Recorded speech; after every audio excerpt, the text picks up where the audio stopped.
అందరికీ నమస్కారం. ఇవాళ మనతో ప్రముఖ ఆధ్యాత్మికవేత్త జ్యోతిష్య వాస్తు పండితులు బ్రహ్మశ్రీ ఉమామహేశ్వర్ గారు మనతో ఉన్నారు. ఆగస్టు నెలలో తులారాశి వారికి ఎలాంటి ఫలితాలు ఉండబోతున్నాయో వారి మాటలో తెలుసుకుందాం. గురుగారు నమస్కారం. ఆయుష్మాన్ భవ. గురుగారు, ఆగస్టు నెలలో తులారాశి వారికి ఎలాంటి ఫలితాలు ఉండబోతున్నాయి కాస్త వివరించండి. శ్రీ క్రోధినామ సంవత్సరం, దక్షిణాయనం. అలాగే ఆగస్టు నెల అంటే శ్రావణ మాసం 5వ తారీఖు నుంచి ప్రారంభమైంది. శ్రావణ మాసం అనగానే యోగదాయకమైన పరిస్థితి ఉంటుంది. ఈ యొక్క తులారాశి వారి మీద ఏ ఒక్క విధమైన గ్రహ దృష్టి లేదు. క్లీన్ బోల్డ్గా ఉంది. గురుడు ఉన్న స్థానం వృషభ రాశిలో ఉన్నాడు. అయితే శుక్రుడు ఉన్న స్థానం ఎక్కడున్నాడయ్యా? సింహరాశిలో ఉన్నాడు, శత్రుస్థానంలో ఉన్నాడు. గతంలో ఈ తులారాశి వారి గురించి కొన్ని మంచి మంచి విధానాలు చెప్పుకున్నాం. ఇప్పుడు కొన్ని విధానాలు చెడ్డగానే కనపడుతున్నాయి. వీరికి అధికమైన అప్పులు చేస్తారు. ముందుగా గతంలో చేసిన అప్పైనా, కొత్తగా చేసిన అప్పైనా, ఈ నెలలో చేసిన అప్పైనా, ఎందుకు చేసావయ్యా? ఏమో అవసరానికి చేశానయ్యా. అన్నం వేరు. ఎందుకు చేసావు? ఏమో గొప్పగా చేశాను, ఆడెవడో చేస్తాడని చెప్పేసి అప్పు చేశానంటాడు. ఈ అప్పు చేసిన వారు ఊరుకుంటున్నారా అంటే వీళ్ళని ఊరుకోవట్లేదు. ఈ మాసంలో, శ్రావణ మాసంలో అప్పులు తీర్చరా నాయన, ఎప్పుడెత్తావు రేపంటావు మాపంటావు అని చెప్పేసి ఇలా చుట్టుముట్టుకున్నారు. ఈ యొక్క పరిస్థితుల్లోని ఇంటికి వచ్చాడు. మౌనమని ఈ భాష ఓ మోగ మనస. ఏం మాట్లాడతలేదు ఎవరితో. మౌనంగా అలా కూర్చుంది. ఏదైనా అలాగ ఉన్నాయి పెట్టిని. అమ్మ నన్ను అడిగినా ఏమండి ఇలాగ ఉన్నారేటని, భార్య అడిగినా మాట్లాడుగా చిరాకందే అని చేతరించుకునే పరిస్థితుల్లో ఉంటారు. అంటే ఏం చేయాలో ఏం ఆలోచించాలో అర్థం కాని పరిస్థితి ఉంది. అంటే వీళ్ళకి నెల వచ్చేసరికి 50,000 రూపాయల శాలరీ ఉందండి. ఈ 50,000 రూపాయల శాలరీలోని ఇంటినే సరిదిద్దాలా, లేకపోతే వ్యవహారాలు చూసుకోవాలా? అంటే కొంతమంది ఇంటి అద్దె కట్టాలి, కరెంట్ బిల్లు కట్టాలి, మెయింటెనెన్స్ కట్టాలి, ఇలాంటివి ఉంటాయి. నాకు కోటీశ్వరులు తీసుకుంటే కుదురుతుంది. మధ్యతరగతి కుటుంబీకులనే తీసుకోవాలి. ఈ మధ్యతరగతి కుటుంబీకుల్లో ఉన్న వాళ్ళ పరిస్థితి ఏంటంటే, ఇంటి అద్దె కట్టాలంటే ఇదివరకు అట్లా ఇల్లు 3,000కి 4,000కి కట్టలేదు. హైదరాబాద్ నగరంలో డబుల్ బెడ్రూమ్ అంటే 20,000, 15,000 ఈ రకంగా ఉన్నాయి.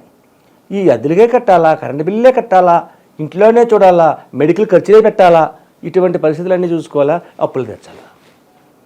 వీడు తెచ్చిన సగం సొమ్ములో అప్పులే తెచ్చాలి. అప్పు తెచ్చకపోతే అడు ఊరుకోడు. ఆ రోడ్డు మీద పెట్టి కడిగేస్తాడు. రోడ్డు మీద పెట్టి మాట్లాడితే ఇబ్బందికరమైన స్థితి. ఇటువంటి సందిగ్ధావస్థ, ఏం చెయ్యాలో అర్థం కాని పరిస్థితి ఈ తులారాశి వారికి ఈ నెల యందు గోచరం అవుతుంది. సరేనండి, ఇలా తులారాశి వారు అందరూ ఇలాగ ఉన్నారనుకుందాం. మరి ఎక్కడా బాగోలేదా? బాగోలేదు. ఎప్పుడూ ఒక మంచివాడు ఉన్నాడంటే ప్రతిరోజు మంచి పనులే చేస్తాడు చిట్ట చివరి దాకా అనుకోవడం తప్పు. వాడు చెడ్డ పనులు చేస్తాడు. ఒక చెడ్డవాడు ఉన్నాడు అంటే చిట్ట చివరి దాకా అన్ని చెడ్డ పనులే చేస్తాడు అనుకోవడం తప్పు. వాడు మంచి పనులు చేస్తాడు. అలాగే గ్రహ సంపత్తి కూడా ఎప్పుడూ చెడ్డ పనులే చేయదు. నవగ్రహములు అన్నీ కూడా మంచివే. నక్షత్రములు 27 నక్షత్రములు మంచివే, చెడ్డవనేది కాదు. కానీ గోచార ఫల విధానాన్ని బట్టి కొన్ని సందర్భాల్లో కొన్ని సంఘటనలు జరుగుతూ ఉంటాయి. దాన్నే మనం రెమెడీస్ అనే దాంట్లో మనం తీసుకోవాలి. సరేనండి, భార్యాభర్తలు ఎలాగ ఉన్నారండి? ఏమంటే భర్తకు అప్పులు ఎక్కువైతే భార్యతో ఎలా ఉంటాడు? కొంచెం చికాకుగా పకాకుగా ఉంటాడు. కాబట్టి ఇబ్బందికరమైన పరిస్థితిని పొందుతూ ఉంటాడు. కాబట్టి సంపూర్ణమైన ఆనందకరమైన జీవితాన్ని ఈయన పొందలేడు. ఇంటి యాజమాని ఆనందకరమైన పరిస్థితుల్లో లేకపోతే ఇంట్లో ఉన్న వాళ్ళందరూ ఎలా ఉంటారు? ఇంక మనం చెప్పక్కర్లేదు, ఇబ్బందికరంగానే ఉంటారు. ఇక ఉద్యోగ రంగంలో ఉన్నవారి యొక్క ఫలితాలు ఏంటి? ఉద్యోగ రంగంలో ఉన్నవారి ఫలితం బాగుంది. ఉద్యోగాలు చేసుకునే వాళ్ళకి అంటే ఇక్కడ అందరికీ ఈ రకంగా ఉన్నది అన్నారు కదా, ఉద్యోగ రంగం వాళ్ళకే ఎందుకు బాగుంది అనే క్వశ్చన్ మీలో వస్తుంది. ఉద్యోగ రంగాన్ని బాగుందంటున్నారంటే ఉద్యోగ రంగంలో అంటే ఒక ఉద్యోగి ఉన్నాడు అంటే ఆడి శాలరీని బట్టి ఆడి యొక్క నెలసరి ఖర్చులని డివైడ్ చేసుకుంటాడు. బడ్జెట్, ఆ బడ్జెట్ చేసుకుని పలానా దానికి ఇంత ఖర్చు పెట్టాలి, పలానా దానికి ఇంత ఖర్చు పెట్టాలి, పలానా దానికి ఇంతే ఖర్చు పెట్టాలి అనే ఒక లెక్క ఉంటుంది ఉద్యోగస్తులకి. ఆ లెక్క ప్రకారంగా వెళ్తారు కాబట్టి ఇటు అప్పుల్లో కూరుకోలేదు. ఆదాయానికి మించిన అప్పు చేస్తే ఎలాగరా బాబు అని చెప్పి అప్పుల్లో కూరుకోలేదు. కాబట్టి వీటికి బాగుంది, ఉద్యోగ రంగం వారికి బాగుంది. ఉద్యోగం చేసుకుంటున్నారు, వెళ్తున్నారు, వస్తున్నారు, సంతోషంగా ఉంటున్నారు, ఆనందకరమైన జీవితాన్ని పొందుతున్నారు. అలాగే ఉద్యోగ రంగంలో ఉన్న వారికి కూడా నమ్రతగా ఉన్నందువల్ల కూడా వీళ్ళకి ఉద్యోగాల్లో పెరిగే అవకాశం ఉంది. ఇటువంటి విధానంగా ఉద్యోగ రంగం వారికి ఉంది. ఇక చేతి వృత్తులు చేసుకునే వాళ్ళు, చిరు చిరు వ్యాపారుల పరిస్థితి మాత్రం అప్పులమయంగా ఉన్న పరిస్థితి ఉంది. సరేనండి, ఇటువంటి పరిస్థితుల్లో వీళ్ళుంటే భార్యాభర్తల మధ్యన అవగాహన గురించి ఇందా మనం చెప్పుకున్నాం. భర్త కానీ ఇక్కడ ముఖ్యంగా స్త్రీలు భర్త యొక్క పరిస్థితిని అవగాహన చేసుకుని అనుగుణంగా ఉంటే జీవితం చాలా సుఖ సంతోషంగా ఉంటుంది. ఇక ఈ విద్యార్థులు అంటే ఏముంది, బయటికి వెళ్ళి అప్పులు చేయవలసిన అవసరాలు ఉండదు. వీళ్ళకి అప్పులు చేయవలసిన అవసరం ఏముంది, ఇలా పాకెట్ మనీ కింద ఇంతని ఇస్తారు, ఆ పాకెట్ మనీని తీసుకుంటారు, వెళ్తారు, హ్యాపీగా చదువుకుంటారు, వస్తారు. అలాగే విద్య యందు అనుకూలవంతమైన స్థితిగతులు పొందుతున్నారు, అత్యధికమైన ర్యాంకులు కూడా తెచ్చుకుంటున్నారు. ఆ రకమైన పరిస్థితుల్లో విద్యార్థులు ఉన్నారు. ఇక తులారాశి యందు పెళ్లి కాని వారి గురించి మనం ప్రస్తావన తీసుకువెళ్దాం. ఈ తులారాశి వారు పెళ్లి కాని వారికి ఆగస్టు నెలలో కొద్దిగా ముహూర్తాలు మాత్రమే ఉన్నాయి. కాబట్టి ఈ ఆగస్టు నెలలో వివాహం కాని స్త్రీలకు వివాహ విధంగా మొన్న వివాహం కాని వారి గురించి ఒక వీడియో చెప్పుకున్నాం. ఆ వీడియోలు చేసినట్టుగా చేసుకుని వెంటనే వివాహానికి ముహూర్తాన్ని నిర్ణయించుకుని వివాహం చేస్తే ఈ యొక్క ఆగస్టు నెలలో వివాహం కాని వారికి కూడా వివాహాలు అవడానికి తులారాశి వారికి ఎక్కువ ప్రాముఖ్యతని చూపిస్తున్నారు. కాబట్టి ఆ ప్రయత్నాలు కూడా చేయండి. అలాగే కొద్ది రోజుల నుంచి అనారోగ్యంతో బాధపడుతున్న వాళ్ళు ఎవరైతే ఉన్నారు, అనారోగ్య పరిస్థితులతో ఉన్న వారికైతే ఈ యొక్క ఆగస్టు నెలలో తులారాశి వారికి, తులా అనగానే రాసు తూచినది, ఒకవైపు ఎక్కువైతే ఒక పైకి లేచిపోతే, తక్కువైతే ఇటువైపు అది లేస్తుంది. అంటే మధ్యస్థంగా ఉంది ఆరోగ్య పరిస్థితి. ప్రమాదకరమైన స్థితికి తీసుకెళ్తుందా అండి? లేదు, మధ్యస్థంగా ఉండి